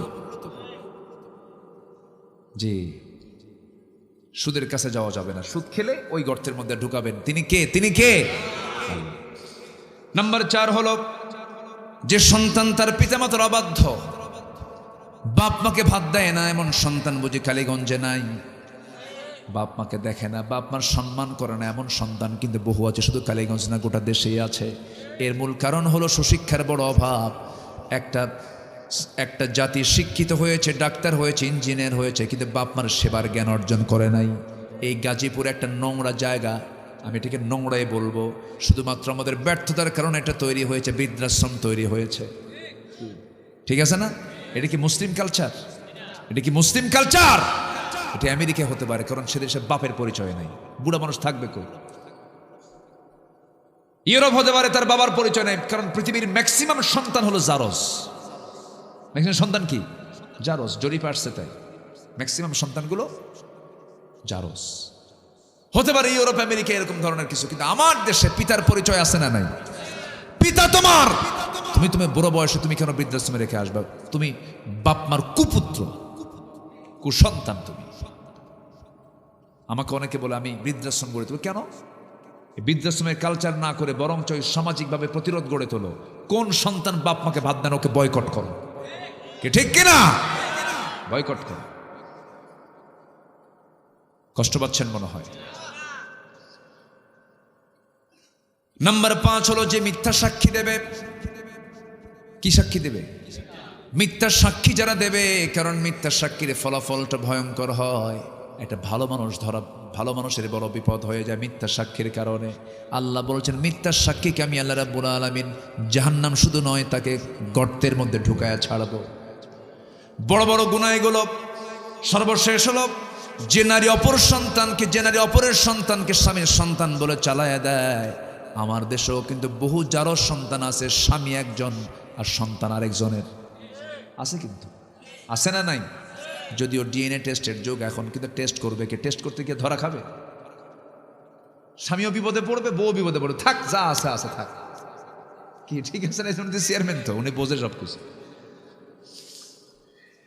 এই সমস্ত কারবার যারা করবে, আল্লাহ রাব্বুল আলামিন তাদেরকে জাহান্নামের গর্তের মধ্যে ফেলে দিবেন। মা, এই বিষয়গুলো খেয়াল করবেন। আমার ভাইরা, বিষয়গুলো খেয়াল করবেন। আল্লাহ রাব্বুল আলামিন আমাদের সবাইকে আমল করার তৌফিক দান করুন। জোরে বলি আমিন। ফজর পড়বেন কারা কারা? একটা হাত তুলে দেখান তো দেখি। জোরে বলি, ইয়া আল্লাহ, আমাদেরকে ফজর, জোহর, আসর, মাগরিব, এশা 5 ওয়াক্ত সালাত আদায় করার তৌফিক তুমি আল্লাহ দিয়ে দাও। জোরে বলি আমিন। আরো জোরে আমিন। আপনার কষ্ট দিয়ে ফেললাম মনে হয়, আমি আর কথা বাড়াবো না। জি, যতটুকু হয়েছে আমরা ফজর পড়বো না ইনশাআল্লাহ। আগামীকালকে আমার মাহফিল হলো দিনের বেলা, সেই সিলেট জকিগঞ্জ নাকি বলে একটা উপজেলা আছে, গোয়েনঘাট, হ্যাঁ, এর পাশে। জি, আমরা যতটুকু শুনেছি আমল করলে কিন্তু অনেক লাভ হবে। আমল করবো না ইনশাআল্লাহ। এই মাহফিল বয়স কত? 30 বছর। মাশাআল্লাহ। জি, অনেকে ইন্তেকাল করেছেন। আমার ভাই জানো, ওই যে ভাই আমাকে দাওয়াত দিয়েছেন, ওর নাম যেন কি, মাহবুব ভাই। হ্যাঁ, মাহবুব ভাই, তার আব্বা দুনিয়া থেকে বিদায় নিয়েছে। আল্লাহ তুমি তার কবরটাকে জান্নাতের টুকরা বানায় দাও, জোরে বলি আমিন। আপনাদের টিচার ছিলেন, আল্লাহু আকবার। শ্রেষ্ঠ সন্তান হচ্ছে শিক্ষকরা, উনি শিক্ষক ছিলেন। আল্লাহ তুমি তার কবরটাকে জান্নাতের টুকরা বানায় দাও। যে যেখানে আছেন আমরা চাইবো এখন কার কাছে? জি, আলহামদুলিল্লাহ। আমরা নামাজের মতো করে বসি, তাশাহুদের সূরতে বসি, আমরা আল্লাহর কাছে চাবো আল্লাহ যেন আমাদের সকলের জিন্দেগীর গুনাহগুলোকে মাফ করে দেন। জি, সবাই বলি জি। হ্যাঁ, আলহামদুলিল্লাহ। জি, সবাই বলে সুবহানাকা আল্লাহুম্মা ওয়া বিহামদিকা আশহাদু আল্লা ইলাহা ইল্লা আনতা আস্তাগফিরুকা ওয়া আতুবু ইলাইকা। চিৎকার মেরে বলি, ইয়া আল্লাহ, আমার জীবনের সগীরা কবীরা, ছোট বড় সব গুনাহ তুমি আল্লাহ মাফ করে দাও। জোরে বলুন, ইয়া রাব্বাল আলামিন। যে আমরা চাইবো কার কাছে? আল্লাহর কাছে। দোয়া চাই সবার কাছে। সবাইকে আমার জন্য দোয়া করবেন, আমিও দোয়া করি আপনার জন্য। শুধু আমি আপনাকে এতটুকু বলতে চাই, আমি গোটা দেশে যত উপজেলায় মাহফিল করেছি, যত উপজেলায়, সব উপজেলায় তো যাওয়া হয়েছে, যাই, উপজেলা ভিত্তিক সবচেয়ে বেশি মাহফিল আমি কালীগঞ্জে করেছি, চুপাইল সহ আরো কোথায় কোথায় যেন গেছি। কালীগঞ্জের মানুষ কেন যেন মানে একটু বেশি বেশি ডাকে, আসি। তো যাই হোক, আসুন আমরা আল্লাহর কাছে চাবো। কার কাছে যাবো আমরা বলেন তো? আল্লাহর কাছে আমরা চাবো। যে কেউ দোয়া করেন, আপনি দোয়া করেন। জি, আল্লাহুম্মা আমিন। রব্বানা যালামনা আনফুসানা ওয়া ইল্লাম তাগফির লানা ওয়া তারহামনা লানাকুনান্না মিনাল খাসিরিন। রব্বানা লা তুযিগ কুলুবানা বা'দা ইয হাদাইতানা ওয়া হাব লানা মিন লাদুনকা রাহমাতান ইন্নাকা আনতাল ওয়াহ্হাব। আয় আল্লাহ তাআলা, হাজারো মুসলমান নরনারী নিয়ে তোমার কালামের দুটো আয়াতকে সামনে রেখে জাহান্নামের গর্তের মধ্যে ঢোকার কারণগুলো কি, এই শীর্ষক কিছু কথা বলেছি। তোমার দিন জমিনে প্রতিষ্ঠা হলে পরে কি তার কল্যাণ হবে, কি তার উপকারিতা হবে, এই বিষয়ে কিছু কথা বলেছি। তোমার কোরআনের সৌন্দর্য নিয়ে কিছু কথা বলার চেষ্টা করেছি। শাহী দরবারে কাঙ্গাল ভিখারির মতো দুটো হাত পেতেছি। আল্লাহ, গুনার দিকে নজর দিও না, বান্দা মনে করে তামাম জিন্দেগির সমস্ত গুনাহগুলোকে মেহেরবানি করে মাফ করে দাও। জনম দুঃখিনী মা যারা বিদায় নিয়েছেন, জিন্দেগির গুনাহগুলো মাফ করো, কবরগুলোকে জান্নাতের টুকরা বানায়া দাও। অনেক আলোচনা শেষ করে বাড়ি ফিরে যাব রে, বাড়িতে ফিরে গিয়ে সব দেখবো কিন্তু মাকে পাবো না। আয় আল্লাহ তাআলা, সেই মা সেই বাপ যারা দুনিয়া থেকে বিদায় নিয়েছেন, কবরের সমস্ত আযাব মাফ করে দাও, কবরগুলোকে জান্নাতের টুকরা বানায়া দাও। আব্বা আম্মার জন্য কি দোয়া তাও শিখিয়ে দিয়েছো। দিল থেকে, মনটা থেকে হাত একটু উঁচু করে আওয়াজ দিয়ে দিয়ে আমার সঙ্গে ঠোঁট মিলায় বলুন, রব্বিরহামহুমা কামা রব্বায়ানি সগীরা। রব্বিরহামহুমা কামা রব্বায়ানি সগীরা। রব্বিরহামহুমা কামা রব্বায়ানি সগীরা।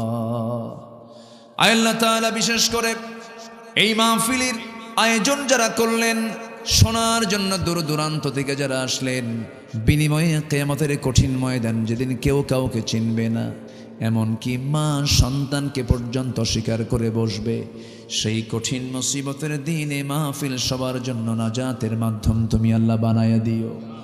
তোমার বান্দাগুলোকে নিয়ে এমন সময় হাত তুলেছি যে সময় মুসলমানদের পায়ের তলায় মাটি নাই,